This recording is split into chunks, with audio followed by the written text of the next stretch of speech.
Um pensador cristão chamado Chesterton, ele uma vez falou o seguinte: eu creio no arrependimento à beira da morte, mas não quero depender dele. Durante uma enfermidade séria, a mente não funciona normalmente. Acertar a vida com Deus é algo que deve ser feito no vigor da saúde. Então, esse pensador, o Chesterton, ele fala, aquilo que muitos de nós já temos experimentado e experienciado, aliás, que é pessoas que na beira da sua morte confessam a fé em Cristo. No entanto, ele fala que isso é arriscado, Esperar para confessar a Cristo no leito de morte é um risco, porque nem sempre a nossa mente está saudável, nem sempre estamos lúcidos ou capazes, de ali nos últimos momentos fazer a nossa declaração de fé a Deus. Por isso, o pensador ele diz que não quer depender disso, e diz que nós devemos sempre confessar a Deus no vigor da saúde. E é sobre isso que nós vamos falar hoje. O que nós vemos no nosso dia a dia hoje, quando nós pregamos e falamos do Evangelho, na verdade, muitas pessoas que deixam, vão tentando ali empurrar a confissão a Deus, a fé em Deus, ali para momentos mais tarde da vida, e a pessoa ali tenta ainda, entre aspas, aproveitar o máximo que pode, até que, enfim, ela se converta, como se a vida cristã fosse um tédio e a vida, e aí precisasse aproveitar bastante a vida antes da conversão. E aí, no texto de hoje, Salomão ele vai falar justamente sobre a jovialidade, sobre o vigor da vida, sobre a saúde, e ele fala sobre isso como uma oportunidade para desfrutar a vida com Deus. Então, acompanhe aí, o tema da nossa mensagem hoje será: lembre-se do seu Criador. Então, eu vou ler aqui na minha versão, Eclesiastes 11, 7, e você pode ir acompanhando aí. E diz assim: a luz é agradável, é bom ver o sol. Por mais que o homem viva, deve desfrutar sua vida toda. Lembre-se, porém, dos dias de trevas, pois serão muitos. Tudo que está para vir não faz sentido. Alegre-se, jovem, na sua mocidade. Seja feliz o seu coração nos dias da sua juventude. Siga por onde o seu coração mandar, até onde a sua vista alcançar. Mas saiba que por todas essas coisas Deus o trará a julgamento. Afaste do coração a ansiedade e acabe com o sofrimento do seu corpo, pois a juventude e o vigor são passageiros. Lembre-se do seu Criador nos dias da sua juventude, antes que venham os dias difíceis e se aproximem os anos em que você dirá: não tenho satisfação neles. Antes que se escureçam o sol e a luz, a lua e as estrelas, e as nuvens voltem depois da chuva, quando os guardas da casa tremerem e os homens fortes caminharem encurvados, quando pararem os moedores por serem poucos, e aqueles que olham pelas janelas enxergarem embaçado, quando as portas da rua forem fechadas e diminuir o som da moagem, quando o barulho das aves o fizer despertar, mas o som de todas as canções lhe parecer fraco, quando você tiver medo de altura e dos perigos das ruas, quando florir a amendoeira e o gafanhoto for um peso, e o desejo já não se despertar, então o homem se vai para o seu lar eterno, e os pranteadores já vagueiam pelas ruas. Sim, lembre-se dele antes que se rompa o cordão de prata ou se quebre a taça de ouro, antes que o cântaro se despedace junto à fonte, a roda se quebre junto ao poço, o pó volte à terra de onde veio e o espírito volte a Deus que o deu. Irmãos, no finalzinho do livro, né, de Eclesiastes, Salomão ele assume um tom bem mais positivo do que parece ser em grande parte do livro. E ele começa falando aí no 11:7 sobre a luz e sobre o sol, e mostra o significado bom dessas coisas. Diz que a luz é agradável, que é doce, e que é bom ver o sol. E a luz, em toda a linguagem da Bíblia, ela sempre tem aspectos muito positivos. A primeira coisa que foi criada em Gênesis foi a luz, né? Deus disse, haja luz, e a luz passou a existir. E em seguida Deus ele fez questão de separar a luz das trevas. Os evangelhos, no Sermão do Monte, Jesus vai dizer que os crentes devem ser luz para o mundo. O Salmo fala que a palavra de Deus é luz para os nossos pés. Isaías vai falar da glória de Deus como uma luz que irradia por meio do seu povo. A luz, na linguagem bíblica, representa o bem, e Deus está sempre do lado da luz. E aqui, especificamente em Eclesiastes, a luz vai ser símbolo de vida, de alegria, de contentamento, de felicidade e, sobretudo, de jovialidade. Então, por isso, Salomão, né, vai falar da luz como algo agradável, que é bom ver o sol. Né? Então, ele vai fazer várias exortações a nós, leitores, para que se aproveite a vida, né, para que se desfrute a luz. Então, Salomão ele vai fazer 3 observações sobre o desfrute, né, o aproveitamento da vida. No versículo 8, ele vai dizer que nós devemos aproveitar a vida, e independente de quanto tempo se viva, ele diz assim, né? Por mais que o homem viva, deve desfrutar a sua vida toda. Ou seja, se o homem vive pouco, ele deve aproveitar a sua vida. Se ele vive muito, ele também deve aproveitar a sua vida, mostrando que não há um tempo certo ou um tempo errado para se aproveitar as coisas que Deus nos dá na nossa vida.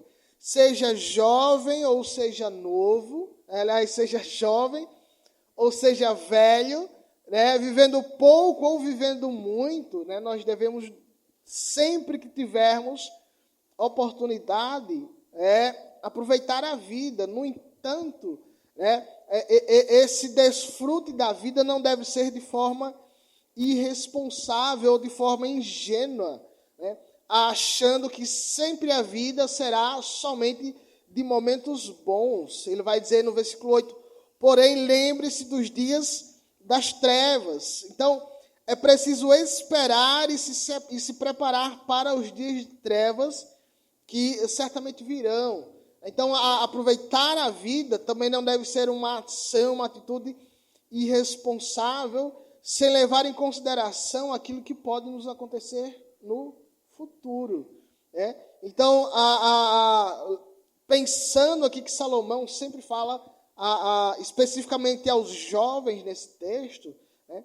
Isso nos ensina a aproveitar aquilo que nós temos hoje, né? Viver o momento que Deus nos dá, mas sempre levando em consideração aquilo que pode nos acontecer no futuro, né? Sempre nos preparando e planejando para o que pode vir mais à frente na nossa vida.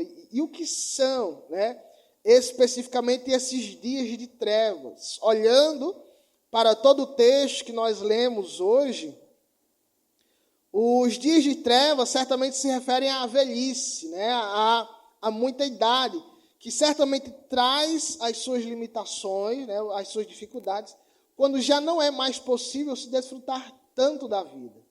E aí, mais para frente, já no capítulo 12, a gente vai entrar mais nesses detalhes sobre a idade avançada da vida. A segunda orientação de Salomão é para que no versículo 9, alegre-se o jovem, seja feliz, siga por onde o seu coração mandar e até onde a sua vista alcançar. Né? Então, se Salomão ele tem em mente que os dias de trevas são a velhice, então a segunda orientação dele aí, enquanto é jovem, aproveite, faça o que você puder enquanto você tem ainda vigor na sua vida. Né? E aí ele diz assim, siga por onde o seu coração mandar e até onde a sua vista alcançar.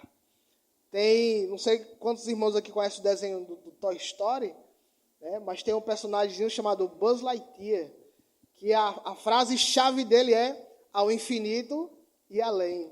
Né? E é isso que Salomão exorta os jovens e todos aqueles que ainda têm vigor. Né? Enquanto você pode, siga ao infinito e além. Né? Faça o que o seu coração desejar. Né?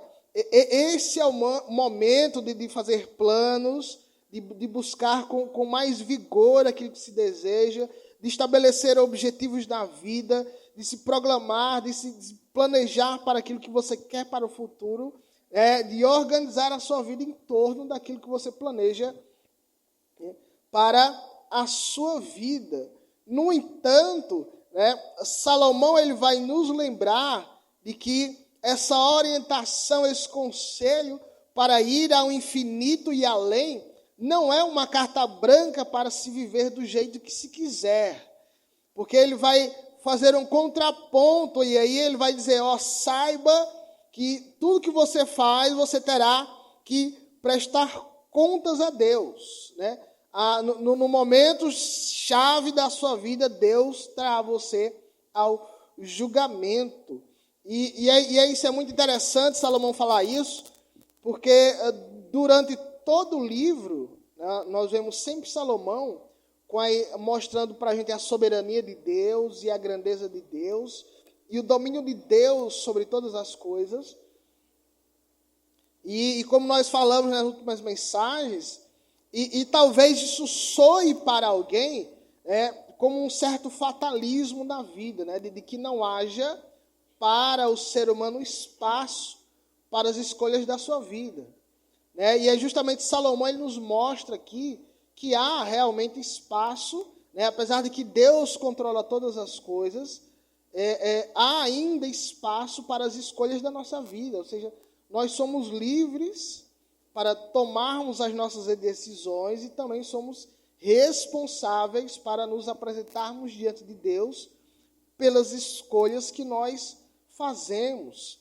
Então, a chamada de Salomão é aproveitar a vida, não de forma desvairada ou aleatória, mas baseado naquilo que é bom, naquilo que é justo e que está de acordo com a vontade de Deus.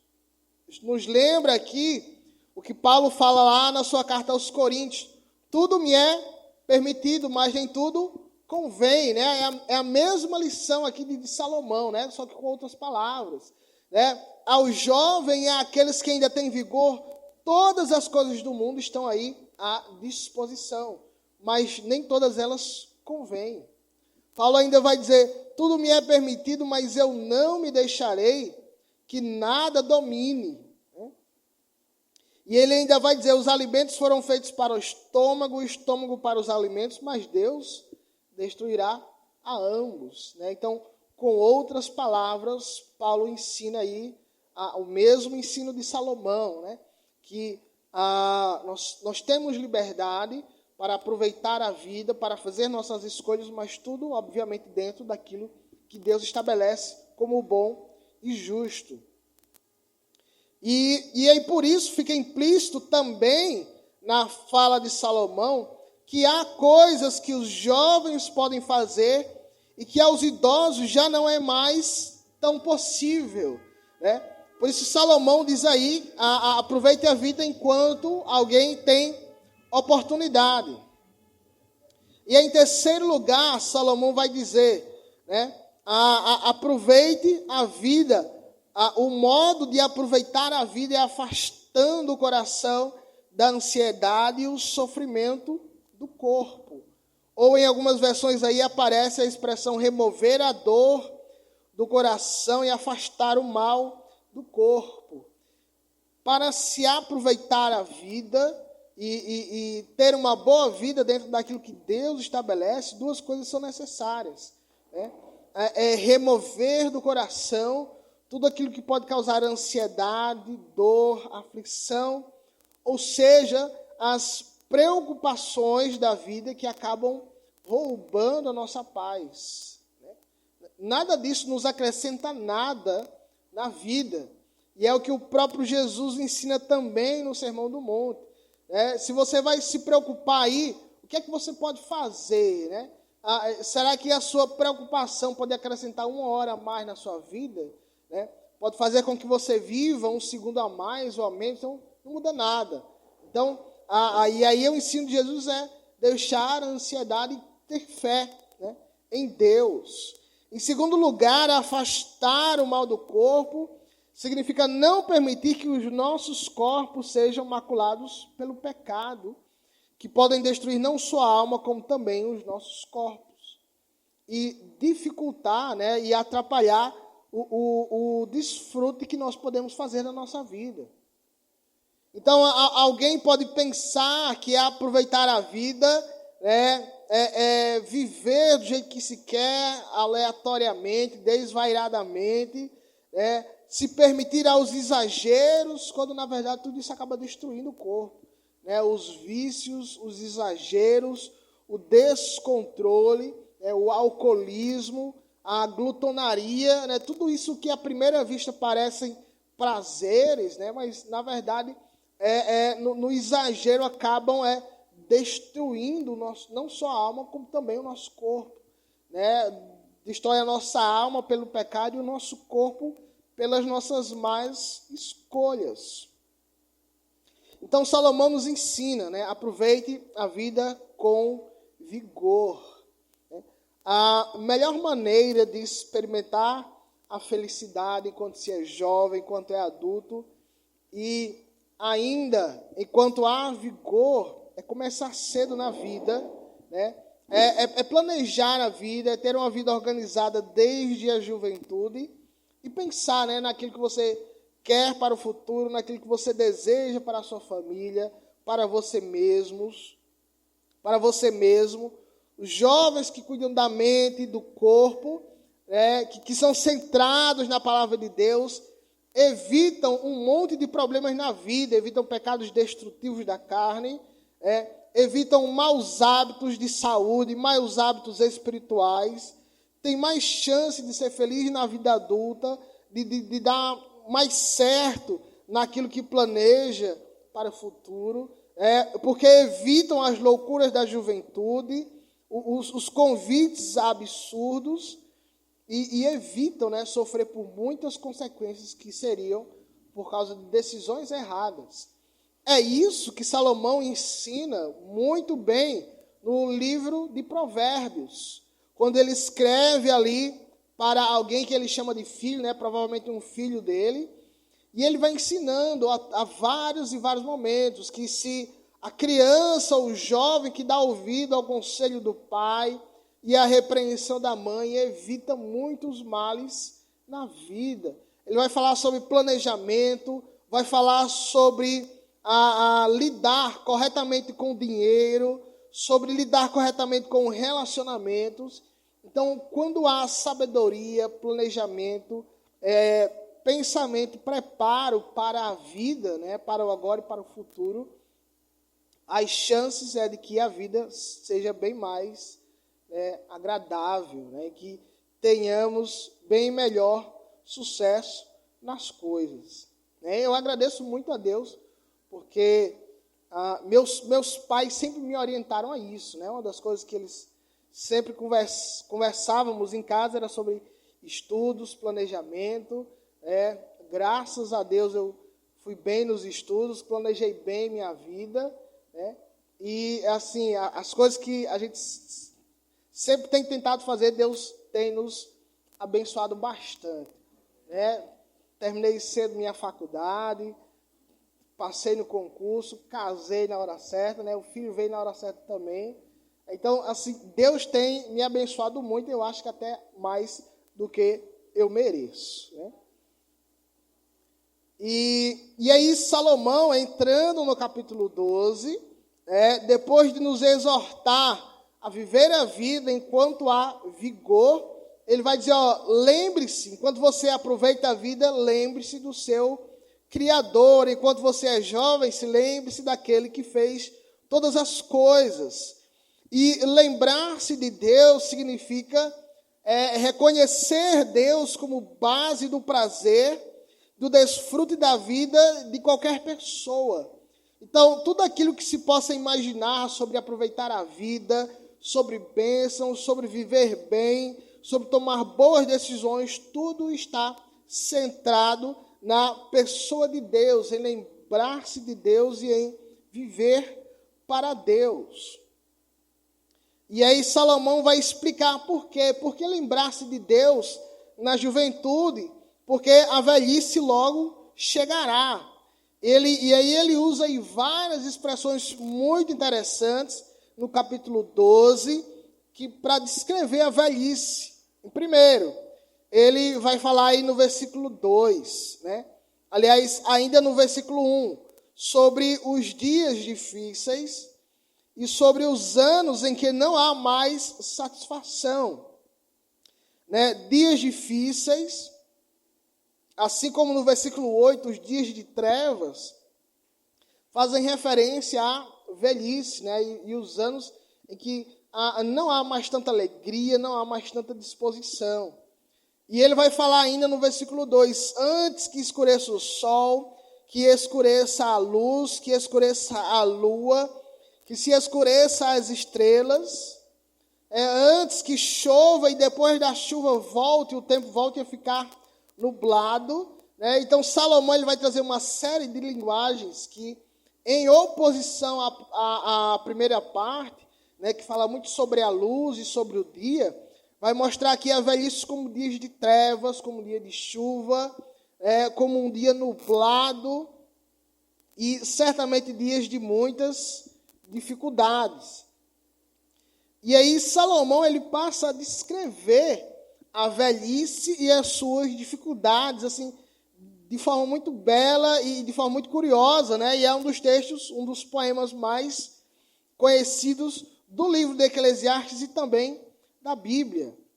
E Salomão ele vai descrever aí a velhice na metáfora de uma casa que está se deteriorando e do próprio ciclo das coisas na natureza. Então ele vai falar aí, né, no versículo 2, 3, aliás, lembre-se de Deus antes que os guardas da casa, né, estremeçam, os homens fortes caminharem encurvados. E aí Salomão aí, né, nessa metáfora sobre a casa, ele vai falar sobre os moradores da casa e sobre as suas atividades. Os guardas da casa, como ele vai dizer aí, os homens fortes e os moedores eram todos trabalhadores da casa, administradores, responsáveis pelo serviço mais pesado da casa, e os moedores eram os empregados responsáveis pela moagem dos cereais. E aí Salomão ele vai descrever a casa como já num período em que não há mais trabalhadores, em que falta a força dos trabalhadores, né? Os homens fortes, eles tremem e eles caminham encurvados, os moedores são poucos e o vigor deles começa a ficar trêmulo. Então, assim como na velhice, né, Salomão vai descrever aquela casa como terminando as suas atividades, mostrando aí que a velhice é uma idade de mobilidade limitada, onde não há mais vigor físico para as mesmas atividades da juventude, onde não se anda mais com o mesmo vigor, onde não se corre mais com o mesmo vigor, né? Não se manipula objetos com a mesma habilidade, com a mesma facilidade. Naturalmente, aí, com o avanço da idade, alguns membros, os braços, pernas, às vezes começa a tremer, começa a faltar a precisão de alguns movimentos, e Salomão vai descrevendo isso como uma das dificuldades da velhice. Em seguida, vai falar aí, ainda no versículo 3, sobre aqueles que olham pelas janelas. E ele vai fazer referência ao costume da época, de as mulheres ficarem olhando pela janela, talvez esperando notícias de alguém. E essa visão da janela vai ficando, de acordo com o texto, turva, vai ficando embaçada a visão.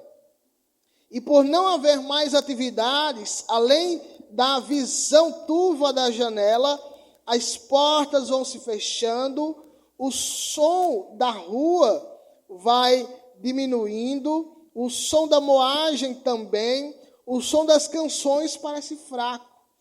Então, também Salomão aí vai falar sobre os sentidos das pessoas na sua velhice, que aos poucos vão perdendo a visão, principalmente, a audição também, o som ali vai ficando cada vez mais baixo, e os sentidos vão perdendo a sua sensibilidade, às vezes o cheiro, o sabor, o toque, tudo isso vai sendo prejudicado com o avanço da idade.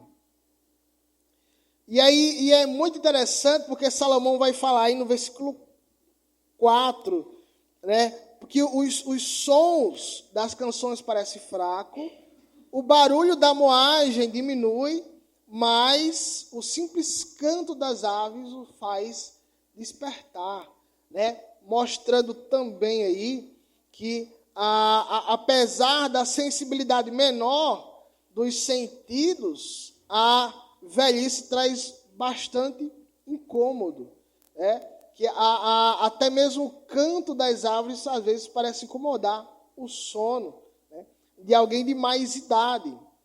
E ele vai falar ainda no versículo 5, tem medo de altura, dos perigos da rua, fala sobre o florir da amendoeira. E aí a velhice também traz insegurança, medo, de muitas atividades, traz consigo as dificuldades e a mobilidade. O florir da amendoeira faz referência aí aos cabelos brancos.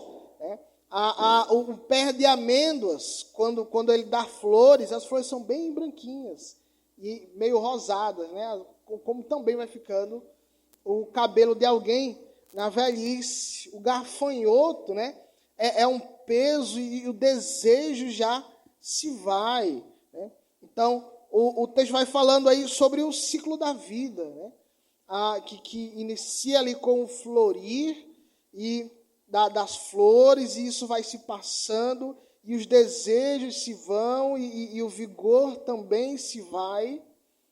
E o final do versículo 5 termina dizendo que o homem, quando termina o ciclo da vida, depois que não há mais nem desejo de despertar, ele vai para o seu lar eterno, e os pranteadores aqui ficam vagueando pela rua.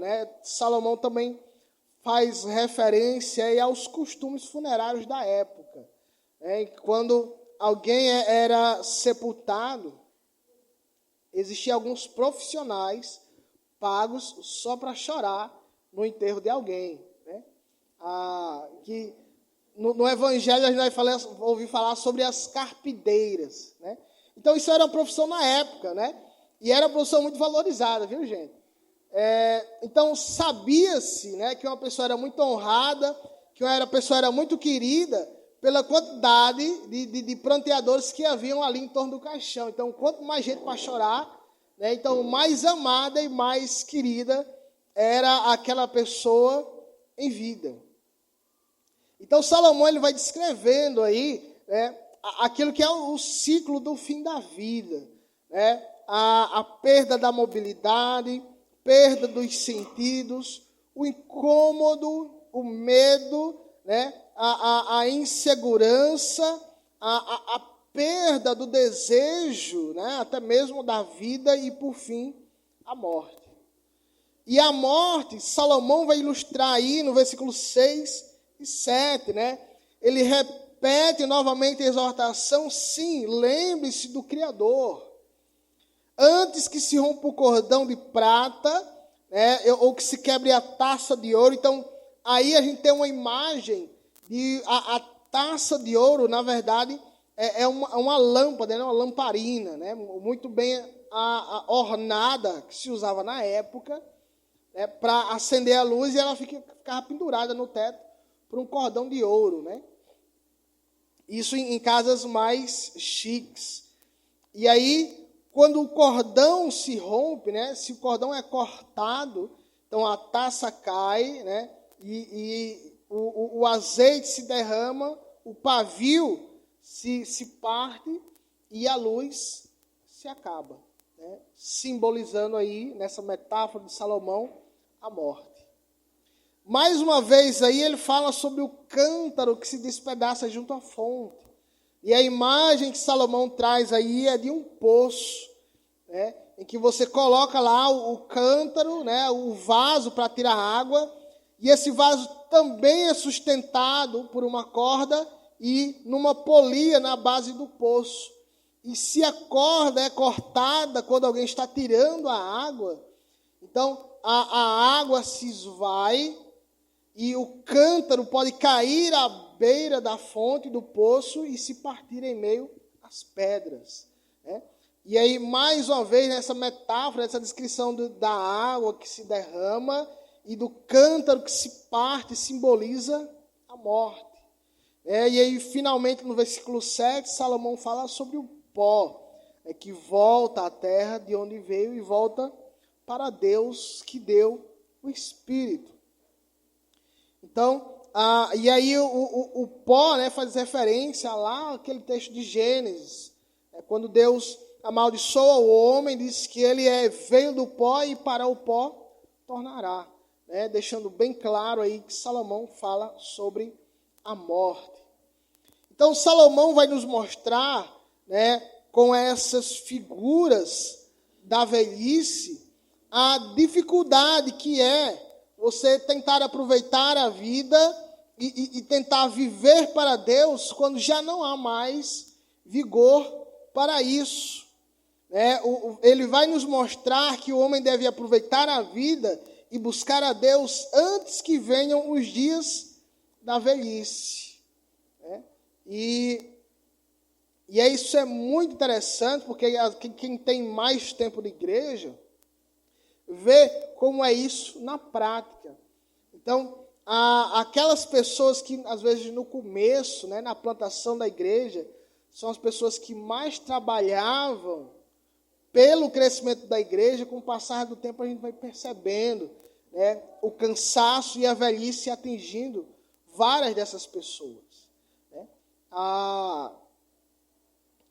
Recentemente, né, ainda há pouco tempo atrás, nós perdemos o nosso irmão Roberto, né, que foi um dos homens que aqui na plantação da igreja foi um dos mais ativos, estava aqui sempre, né, que na vigília queria ler o Salmo 119 inteiro, né, leu, né, porque não faltava a ele vigor nem energia para isso, né. E aí a gente foi percebendo, né, que com o passar dos anos ele foi, né, sendo tomado pela velhice, pelas limitações da idade, e quando ele já queria muito estar aqui conosco, já não podia mais, porque o seu corpo, né, as limitações da sua idade já não permitiam, até que Deus levou, né? Então o irmão Roberto foi um exemplo de homem, né, que buscou muito a Deus enquanto ele tinha vigor. Porém, muitas pessoas dão diversas desculpas para não buscarem a Deus. Retardam o dia da confissão ou da conversão, esperam para poder aproveitar melhor a vida. e pensam em só perto da velhice poderem se dedicar a Deus. Né? Não é comum a gente ver as pessoas falando, né, nisso. Agora não, quem sabe daqui 1 ano, quem sabe daqui a 2 anos.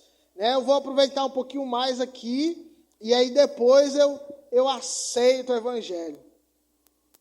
Mas a realidade é que o que Salomão nos ensina aqui é que nós devemos dar o melhor para Deus, o melhor da nossa vida para Deus. Nesse caso, o melhor da nossa vida para Deus é o nosso vigor e a nossa juventude. Deus, irmãos, Ele não merece, né, que nós lhe dediquemos somente os anos cansados da nossa vida. Né? Mas Ele merece, acima de tudo, todo o nosso vigor, jovialidade, juventude, força, potência, né, disponibilidade, tudo que a jovialidade pode nos dar, fisicamente nós devemos dedicar a Deus. E isso porque a velhice traz as suas limitações. Né? Então, com a velhice, às vezes caminhar para a igreja, né, num dia normal de culto, já passa a ser uma atividade muito cansativa. Né? Com a velhice, às vezes, ler um texto mais longo da Bíblia já passa a ser uma atividade cansativa. Né? Com a velhice, talvez dedicar um tempo maior de oração, de 1, 2, 3 horas, uma vigília, já passa a ser uma atividade mais cansativa. Né? Que nem todas as pessoas conseguem enfrentar. Então, por isso, devemos dedicar a Deus o melhor do nosso vigor físico. Também porque servir a Deus não é um fardo, mas um prazer. A vida cristã, a vida com Deus, não é uma vida de tédio, mas é uma vida de alegria e prazer. Né? Às vezes as pessoas acham que ao se converterem ou a declararem a fé em Deus, né, então começará a vida de tédio, né, começará a vida de privações, a vida sem muitas alegrias. E a realidade é que não, é que muito pelo contrário, né, viver com Deus nos proporciona um tipo de alegria sem igual no mundo. Viver com Deus nos proporciona aproveitar a nossa vida, que fora da comunidade, fora da igreja, fora da vida cristã, não é possível. Viver com Deus nos permite construir algo para a vida que fora do mundo não é possível. Né? Viver para Deus nos permite construir algo que permanecerá por muitos anos quando nós morrermos e pela eternidade, quando estivermos lá com Deus. Jesus fala, né, que a paz que Ele nos dá não é a mesma do mundo, e a paz que Ele nos dá, nada do mundo tira. Né? E não só a paz, mas a alegria, os prazeres, né, as oportunidades que nós temos com Deus na vida cristã não se compara a nada que o mundo possa nos apresentar. Né? Por isso, servir a Deus jamais será um fardo, mas um enorme e eterno prazer. E ainda, principalmente, devemos servir a Deus o quanto antes, porque não sabemos quando morreremos. Protelar o dia da conversão, da confissão, da entrega à vida para Deus é arriscar-se cada dia mais a uma vida de condenação. Não sabemos quando se partirá o nosso cordão de prata e a nossa luz se extinguirá. Não sabemos quando o nosso cântaro se partirá e a água se esvairá e tornaremos ao pó. Por isso, devemos aproveitar a Deus o quanto antes. Devemos buscar a Deus já, E aí eu volto à frase que eu citei no começo do sermão, né?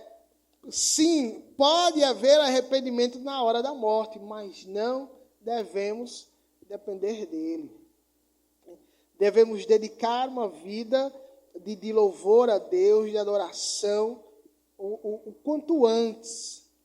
Então, a grande lição, né, para concluirmos, é que o homem deve aproveitar a vida e buscar a Deus antes que venham os dias da velhice e o final da vida com a morte. Amém? Então, bate sua cabeça, vamos orar, falar com Deus. E se você é uma pessoa que tem empurrado aí, né, o seu compromisso de Deus para, quem sabe, um dia a mais, ou uma semana, ou um ano a mais, né, saiba que você está arriscando a sua vida eterna. Se você tem empurrado aí, quem sabe, para mais um ano ou dois, a oportunidade de servir a Deus, de dedicar a sua vida a Deus, de aproveitar a tudo aquilo que Deus tem para você, né? Saiba que você está perdendo uma grande oportunidade. Né? Você está perdendo os melhores anos da sua vida.